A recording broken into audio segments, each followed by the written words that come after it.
bring up Managing Director of Benzinga's Cannabis Space, Javier Hasse, and the man behind Irwin Naturals. Let's hear it for Klee Irwin. Come on, Klee. Let's bring you up on stage. Everyone's a piece of Klee. But guess what? He's all ours for the next 20 minutes.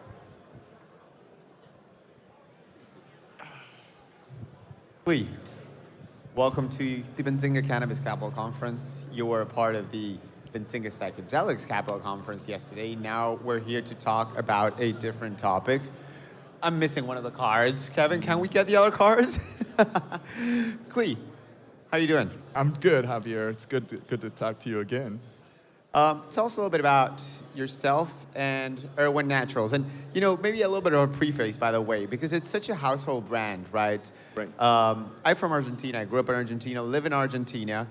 And even I knew about Klee, about Klee and about Irwin Naturals, right? It's everywhere.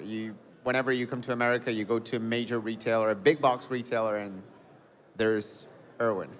Yeah, I mean, we got the brand up to about 80% of U.S. households know the brand. So that was something that just happened by osmosis over the last 28 years. And so now I want to take that household name recognition and try to see how we can benefit dispensaries and the cannabis industry in general by bringing the goodwill of this famous brand, into the industry. What are you going to do in the cannabis space specifically? Yep. Can you break down a little bit about, what's your plan and how it's looking like? Well, the last thing the industry needs is another vape product, right?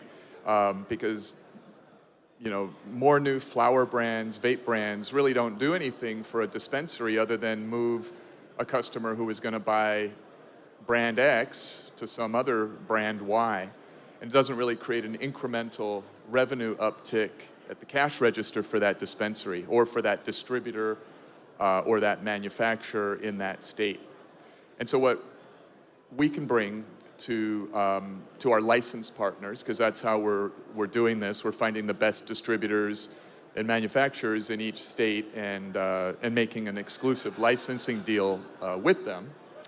But what we bring to the table is, at the end of the day, incremental revenue that they wouldn't have had otherwise. And how that occurs is you've got $250 million worth of our products being sold at retail level pricing in 100,000 outlets, from Whole Foods to Costco to Walmart. For example, let's say you have a housewife and she's been using Irwin Naturals Power to Sleep, right? A mix of 12 different herbal supplements, and it helps her sleep, and she buys it every month at CVS Pharmacy. And then one day she's in her local dispensary, maybe she's buying some pre-rolls or some gummies, and she sees a bottle of Power to Sleep with THC. Now she knows as a dispensary shopper that THC added to the Power to Sleep will probably make it work even better, and she gives it a try. She says, throw that in the bag. And she goes home and she uses it, and sure enough, it works better than Power to Sleep alone, and she continues buying it. So what's just occurred in that scenario is if she were previously buying it at CVS, you can't get Power to Sleep with THC at CVS. So that customer gets transported from CVS to the pharmacy, and she will come in every month and replenish her supply of Power to Sleep with THC. So that's why it's found money and incremental revenue.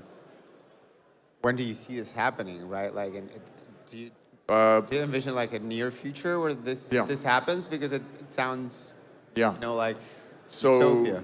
Yeah, now we announced our first licensing deal in the largest state yesterday. That's California. And so now we have 37 or 20 something more legal states that we want to be in, and we're looking for the most capable distributors, manufacturers in each state, and meet them, partner up, and move. So if we were to have done this ourselves, trench by trench, we'd have to go into each state, set up sales, distribution, manufacturing operations, and it would be very, very slow before we can get a footprint across the nation. And so by doing it in partnership, with other companies, it's a real win-win because it's not cannibalizing anything that they have now. It's bringing them found revenue, and for us, it allows us to be the Coca-Cola first mover, to be truly the world's first household name brand to use that flagship brand for THC products. You know, there'll be many companies to do that at our scale and above in the future, but probably not until after federal legalization. And so our goal and our partnerships with our exclusive licensees is to get that Coca-Cola first mover head start. You know, I'm a capital markets guy, so I'm thinking, I'm assuming that also your decision around going to a licensing model has something to do with the fact that you're NASDAQ listed, which is not minor, right? Well, we're not NASDAQ listed yet, but we did put out a press.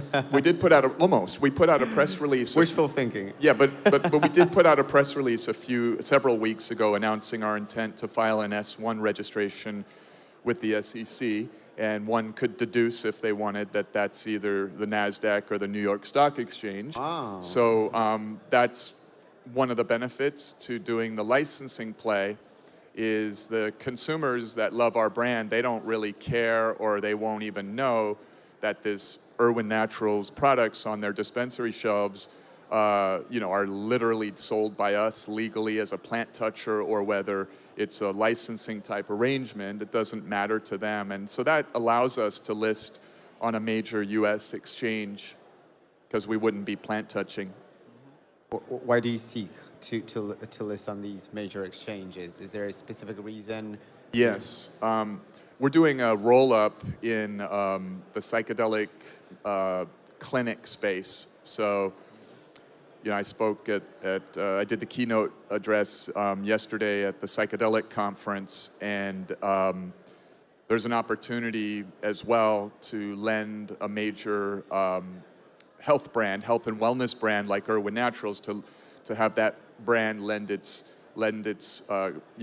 its street cred, if you will, as a household name into the booming psychedelic mental health care revolution that's unfolding, and that play for us requires us to have robust analytical support, coverage, research on our stock, and to be teamed up with strong investment banks as we are in our syndicate, because it's a roll-up. So we're really going to profitable psychedelic mental health clinics, and they're working with ketamine, since that's the only federally legal psychedelic at this point.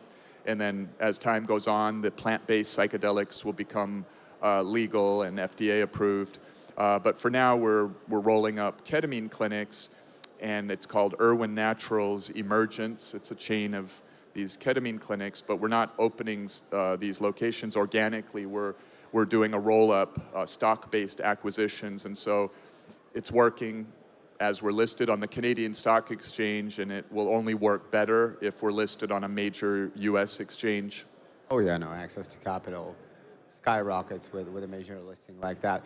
I was still thinking a little bit more about licensing. You said you're going to launch in California. Does that mean the rest of the states are up for grabs? And I'm asking a little bit for the audience, right? I know people here and people who are watching at home, many will probably be interested. So, which states are up for grabs? All of them except for California are up for grabs right now. We have a booth, we have a meeting room in M as in Mary 3. And, if you're an MSO or a single state operator, whether you're in the extracting manufacturing side or whether you're in the retail dispensary side, we are looking to meet like-minded people that we can partner with. And right now we're giving away exclusive distribution rights in each state, so that can be a good attractive thing. So M3. Let me double down with a kind of like a tough question, slightly tough. Why would someone, want to license your product in many markets that are quite crowded, right? Yeah. You kind of reference that Yeah. in a way, like you don't really see this game as a zero-sum game right now. Right. But where is it that Irwin Naturals or Right. Irwin Cannabis Right. adds value? Right. Well, it took me a little while to get my head around it. So when I first made the decision to take the plunge and be that first household name, you know, risking our brand in THC, it's a risk because, you know, we sell to Costco and we have banks and, you know, there's a lot of stigma, right? So we're taking the risk. But when I started, I thought, well, I'm not really going to go into flower because it's not really an appropriate space to really differentiate with the brand and the value add that you try to do with finished, you know, packaging. So I'll go with vape cartridges and, you know, dab oils and concentrates, right? Because that's, you know, some 35% of the market, right? Depending on what state. And I don't really want to be in pills because those are a smaller fraction of the market. But I changed my mind because I realized that if I went into the overcrowded concentrate space, then I truly would be just robbing Peter to pay Paul. In other words, if I go to an MSO and I say, look, this is a more famous brand, so it's going to dominate, and they'd say, yeah, it'll probably dominate, but a person's buying a certain amount of THC per month, and if they jump ship and go from this other brand in this store or that we distribute to your brand, how is that helping anybody other than yourself? And I didn't have an answer to that. And also, I realized that I was missing something really obvious, but that I missed it. And what that was I didn't think it through that this $250 million of sales happening in 100,000 retail outlets that we all shop at, the mass market, those are the same people going into dispensaries. Like literally, if you go to a dispensary in Los Angeles and you survey 100 people in that dispensary and ask them, well, have you been down the aisles of a Whole Foods, a CVS, a Walmart, a Costco anytime in the last year? Like literally all of them will say, of course. All right, have you seen these bottles there? And say, yeah, I've seen them. I don't buy them, but I've seen them. And then other people say, I do buy them and I have seen them. But they generally see it. So I didn't realize at first that this is not us competing with the existing pill, right? Form factors, right? So you go to these dispensaries, you see these little pills or mints, and we're not competing with that. We're really bringing in this new category of these very established things for anxiety, stress, pain, sleep, sexual, you know, libido, and all of the different products that we make that are scientifically formulated, you know, have legally approvable claims. Because we can't make claims, by the way, that we can't say that CBD helps with sleep. We can't say it helps with pain. We cannot say that CBD helps with anything because there's not enough peer-reviewed clinical evidence. But if you put THC or CBD, and what I just said can extend as well to THC as CBD. So if you put THC or CBD into a formula that already has ingredients that have peer-reviewed studies that prove that it does this or that for anxiety or pain or sleep, then you can say right on the front of the label that it helps with those things. And the consumer will put two and two together and realize, well, that they wouldn't have put THC in there if that doesn't also help. But we don't have to explicitly say that. So at the end of the day, this is very different than just going in and trying to compete against some of the other pill form factors of THC. It's really trying to really pioneer a new category within the space. It's really interesting to think how, as a well-established industry right now, we still have to dance around so many regulations, right? It's we can't make claims, we can't say certain stuff. Now, I'm thinking, you know, I've always identified Irwin with, you know, like a health-focused brand, you know, a herbal supplement, you know, feel good, you know, healthy lifestyle, but you're pursuing the adult use market, right? Yeah. Why? Well, some of our products are these functional things like for sleep and anxiety, but some of the products are also just THC.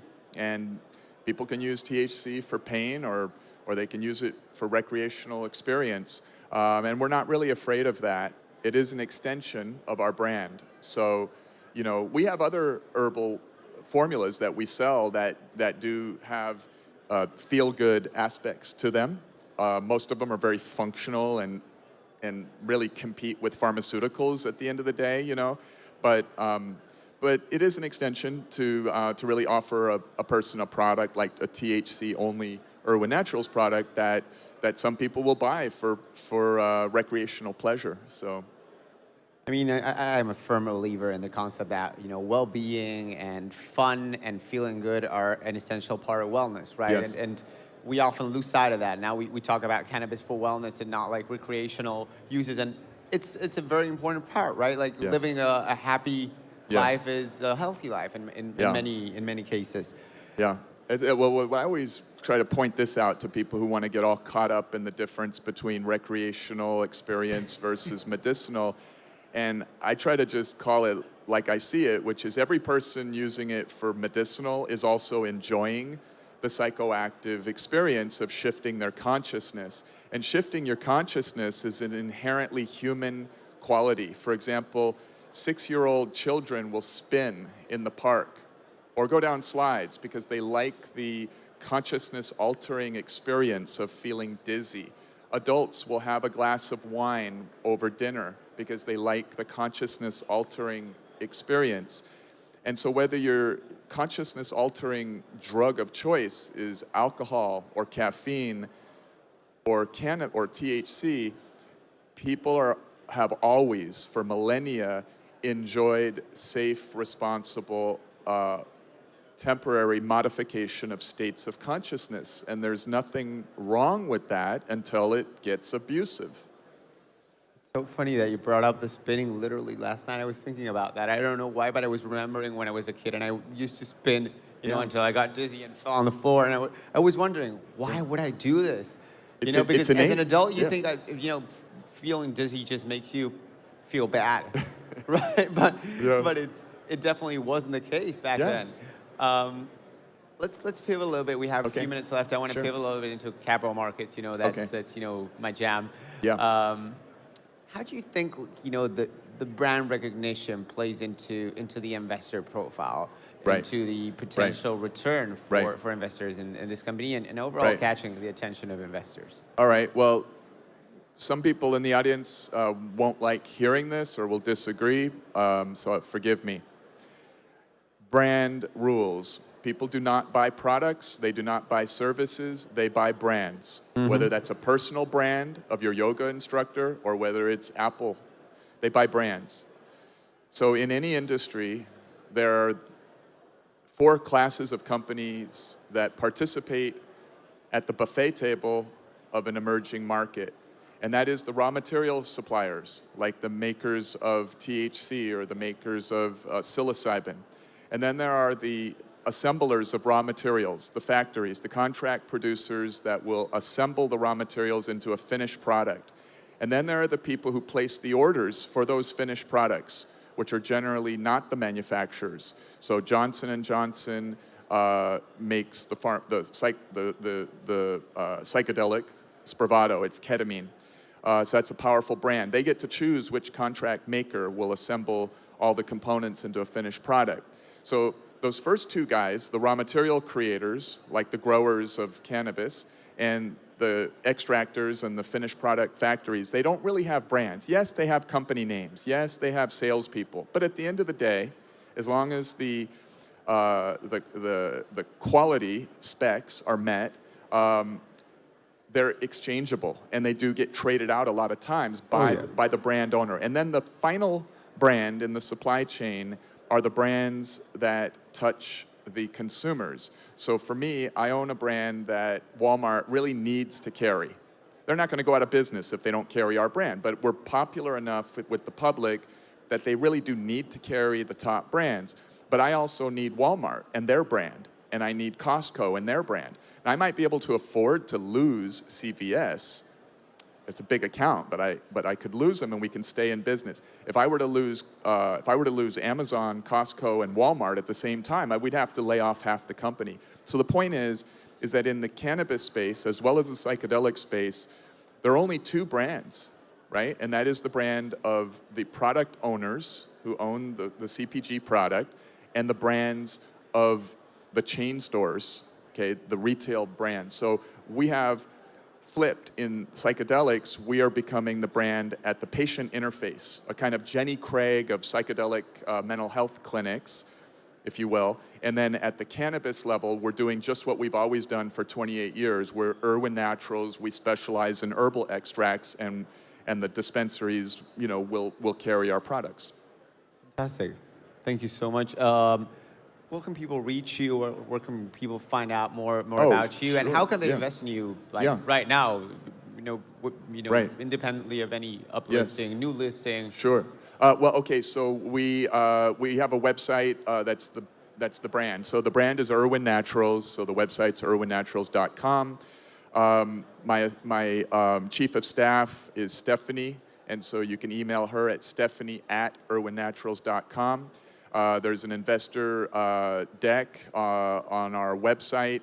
Our ticker symbol is IWIN, I win. We left off the R, so we could do a play on words, you know, I win. Yeah, so that's it. Really appreciate you guys listening to us talk. Thank you so much for being here. Klee Irwin is the CEO. He's the founder of Irwin Naturals. Keep an eye on them. Big things coming ahead in the cannabis and psychedelic space. Yeah, Javier. Irwin Naturals, keep it going. I win. I like that. I love that part. We all win.